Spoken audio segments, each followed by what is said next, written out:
Sæl,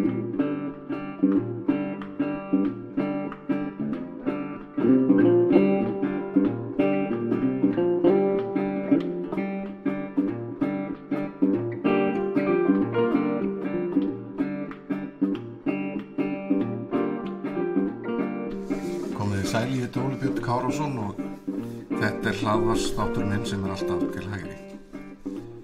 Hagfræðingar eru líklega sú stétt sem hefur hvað mesta unun af deilum og loðnum svörum. Í þraskýrni sinni eru þeir sammála fátt annað en gildi eigin fræðigreinar. En eitt eru þeir þó flestir, að minnstakosti þeir sem teljast sæmilega frjálslyndir sammála. Því meira sem eitthvað skattlagt, því minna færðu af því. Að sama skapi, því meira sem velgengni skattlögð, því minni verður velgengnin. Með því að skattleggja minna hægt að fá meira. Almenn velmegun og hagsæld getur aukist eftir því sem refsingin fyrir velgengni mildari. Ýmsir frjálslyndir hagfræðingar og stjórnmálamenn hafa stundum haldið því fram að skattsvik séu nauðvörn einstaklingsins gegn skattaáþjón hins opinbera. Auðvitað taka þeir á djúpt í árinni, en í þessari staðhæfingu leynist að minnstakosti örlítið sannleikskorn. Kannski væri betra að halda því fram að nauðvörnin sé fremur fólkin í því að halda að sér höndum eða taka til fótanna, að minnstakosti fyrir hæfileikaríkt fólk sem vegna þekkingar og menntunar óháð landamærum. Samkeppni milli landa hefur aukist á flestum sviðum, ekki síst fjármagn, það fjárfestingar og hæfileikaríka starfsmenn.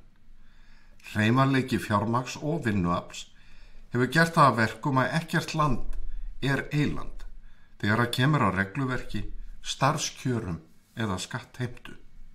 Þegar tekin ákvörðun skattheimtu verður því alltaf að huga að samkeppnisstöðu landsins, jafnt þegar kemur að fyrirtækjum og launafólki.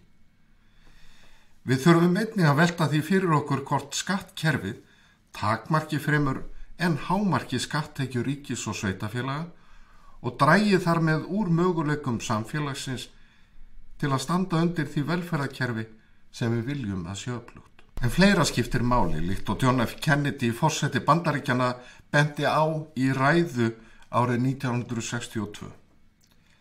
Hann varaði við þeirri hættu sem fylgir skattheimtu valdi stjórnmálamanna. Gangi þeir á langt, leggist lamandi hönd yfir efnahagslífið. Jafnvægi náist ekki í ríkisfjármálum, hagvöxtur verði ekki nægjanlegur og ný störf verði ekki til. Við þurfum ekki að fara langt aftur í hagsögu okkar Íslendinga til að fá staðfestingu á þessum varnaðarorðum Kennedys. En sem sagt, við eigum að sníða skattheimtuna með þeim hætti að hún hafi ekki letjandi áhrif á einstaklingu og fyrirtæki til efnahagslegra athafna, hvetji fremur, og sem hið sama á við regluverkið allt. Ég hef lengi verið sannfærður að tekjuskattskerfi einstaklinga sem við búum við sé ranglátt og vinni gegn þeim markmiðum sem stjórnmálamenn segjast vilja ná. Að vera jöfnunartæki á sama tíma og tekjur ríkisins tryggðar, jafnvel hámarkaðar. Þrepaskipt skattkerfi með tekjutengingum og háum jaðarsköttum með innbyggðan galla sem vinnur gegn launafólki, ekki síst því sem með lægstu tekjurnar. Halda má því fram að eftir því sem staða fólks á vinnumarkaði lakari, því óréttlátara tekjuskattskerfið. Gallarnir verða augljósir þegar gerðar breytingar á skattleysismörkum, persónuafslættinum.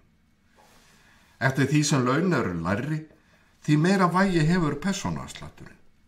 Hækkun skattleysismarka, það persónuafsláttarins, ganga hins vegar upp allan tekjustiga.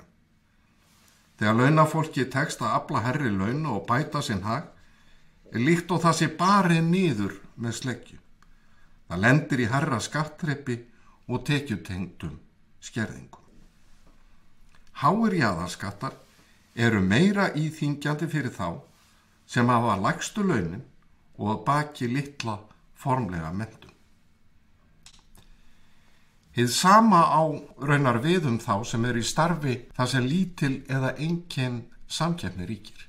Þetta á til dæmis við stóran hluta opinberra starfsmanna. Sterk rök eru fyrir þeirri fullyrðingu að jaðarskattar auki launamunin í þjóðfélaginu fremur en jafna kjörin. Fyrir launamannin skiptir mestu hversu mikið er eftir í launaumslaginu eftir að skattar hafi verið greiddir.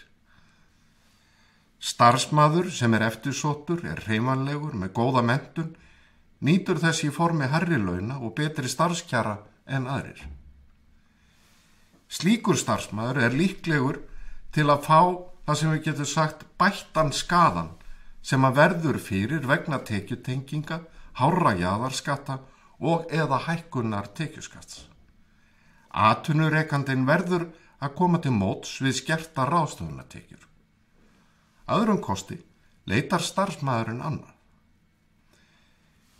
Ég hef oft áður bent á að slíkur starfsmaður á að minnstakosti 2 möguleika. Fá skaðan bættan í formi hærri launa hjá öðrum vinnuveitenda, oft í öðru landi, eða þiggja lægra launastarf þar sem álagið er minna, ábyrgðin minni og vinnutíminn styttri. Á síðustu árum hefur tekist að lækka tekjuskatt einstaklinga töluvert. Skattbyrði hefur lækkað ekki síst þeirra sem hafa lægstu launin. Þversögn skattkerfis breytingana sem ég meðal annars tók þátt í að gera er svo að innbyggðir gallar hafa ekki verið sniðnir af heldur þvert á móti, en með nýju lægra skattþrepi tókst þó að tryggja lægri skattbyrði. En á móti kemur að þrepaskipting skattkerfisins mun gera það auðveldara í framtíðinni fyrir stjórnmálamenn að auka skattbyrðina að nýju. Ranglæti skattkerfisins hefur því ekki verið leiðrétt og verður illa gert með þrepaskiptingu og tekjutengingu. Ef allir gallar og refsingar tekjuskattskerfisins eru hafðir í huga, er illa hægt að komast að annarri niðurstöðu en að stokka verði kerfið allt upp. Markmiðið á að vera einfalt kerfi þar sem dregið er úr jaðarsköttum, byggt undir hvata og umfram allt hægt að refsa fólki þegar því tekst að bæta sinn hag. Ég hef sem sagt aldrei verið hrifinn af þrepaskiptu skattkerfi en barist fyrir flötum tekjuskatti, 1 skattprósent. Í janúar 2018 setti ég fram tillögu meðal annars á síðum Morgunblaðsins flatan tekjuskatt, 1 skattprósentu óháð tekjum. En leið vildi ég taka upp nýjan persónuafslátt sem fari lækkandi eftir því sem tekjur hækka. Í slíku kerfi er réttlætanlegt að ónýttur persónuafsláttur sé greiddur út. Það er, tekjuskattur þeirra sem lakast standa verður neikvæður. Skattbyrðin verður misþung eftir tekjum, hækkar eftir því sem tekjur hækka. Launamaður með laun undir skattleysismörkum greiðir ekkert og fær hugsanlega greiddan út ónýttan persónuafslátt séu tekjur undir ákveðnu viðmiði. Raunskattprósentan, það er skattbyrðin í hlutfalli af launum, verður því hærri sem tekjurnar eru hærri enda lækkar persónuafslátturinn með hækkandi tekjum.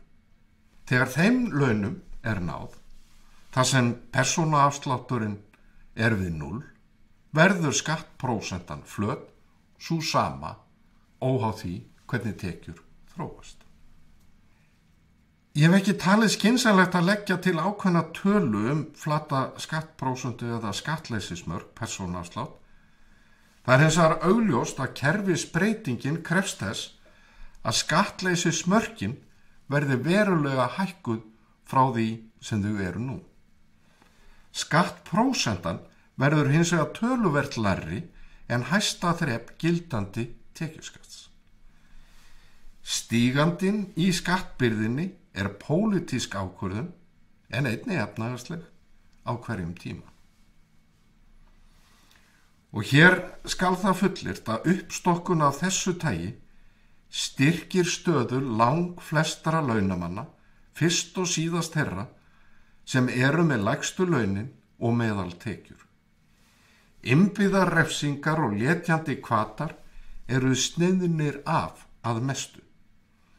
Að minnstakosti verður sleggjan sem ber launafólki í hausinn þegar því tekst að bæta kjörin, fjarlægð og eyðilögð.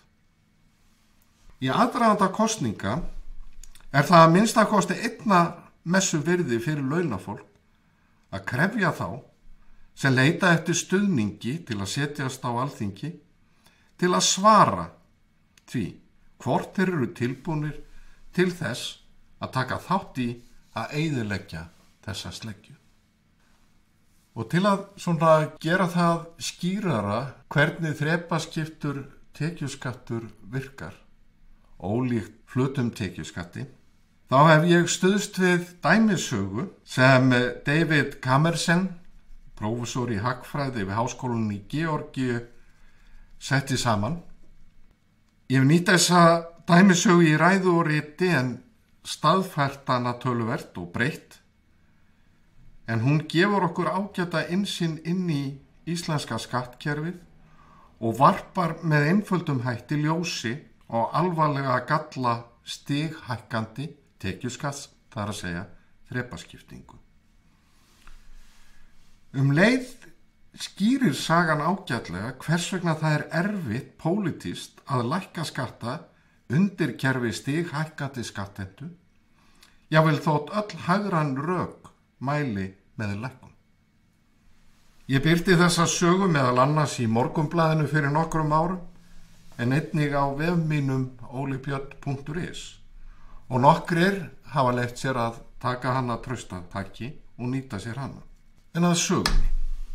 Þetta er saga 10 félaga sem hittast vikulega á bar og fá sér bjór. Reikningurinn er upp á 10.000 krónur. Þeir skipta reikningnum á milli sín með sama hætti og þeir greiða skatta og styðjast þá við tekjutengt skattkerfi. Því hærri tekjur, þeim meira er greitt. Því lægri tekjur, þeim lægri er greiðslan og jafnvel er ekkert greitt. Og þá er niðurstaðan þessi.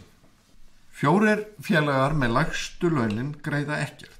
Sá 5. greiðir 100 krónur, 7. greiðir 300, 7. 700, 8. 1200, sá 9. 1800 krónur.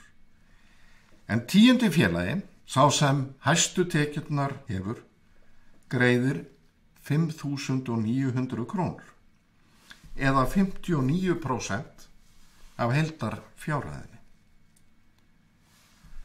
En bareigandinn hefur áttað sig á því að þessir 10 fræknu vinir eru meðal hans bestu viðskiptavina og því er nauðsynlegt fyrir hann að gera vel við þá.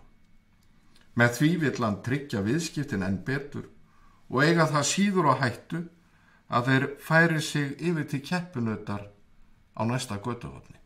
Dag 1 tilkynnir bareigandinn að hann hafi ákveðið að veita félagunum 20% afslátt. Í stað þess er greiði 10.000 krónur verði reikningurinn hér eftir 8.000. Vinirnir fagna og ákveða að halda sig við regluna að hlutur hvers og eins sé áfram tekjutengdur. Eftir sem áður greiða 4 tekjulægstu vinirnir ekkert. En hvernig er þá best að skipta 2.000 króna afslættinum? Félagarnir eru sammála að skipta afslættinum á milli þeirra 6 sem greiða fyrir drykkjuna. En þeir átta sig strax á því að ef 2.000 krónum er skipt í 6 hluti, koma liðlega 333 krónur í hlut hvers og eins. Það gengur auðvitað ekki upp, enda er þið niðurstaðan svo að 50 og sá 70, það er að segja þeir sem greiddu 100 og 300 krónur, fengi í raun greitt fyrir að drekka bjórinn. Sá 5. fengi 233 krónur og sá 7. 33 krónur. Bareigandinn með lausnina. Best sé að skipta afslættinum þannig að þeir tekjulægstu fái hlutfallslega mesta afsláttinn. Á þetta sættast félagarnir og reikningurinn skiptist því þannig hér eftir. Fyrstu 4 félagarnir greiða ekkert frekar en áður. 5. félaginn greiðir ekkert, hann fær 100% afslátt. 7. greiðir 200 krónur í stað 300, fær 33% afslátt. 7. greiðir 500 krónur í stað 700 eða 28% afsláttur.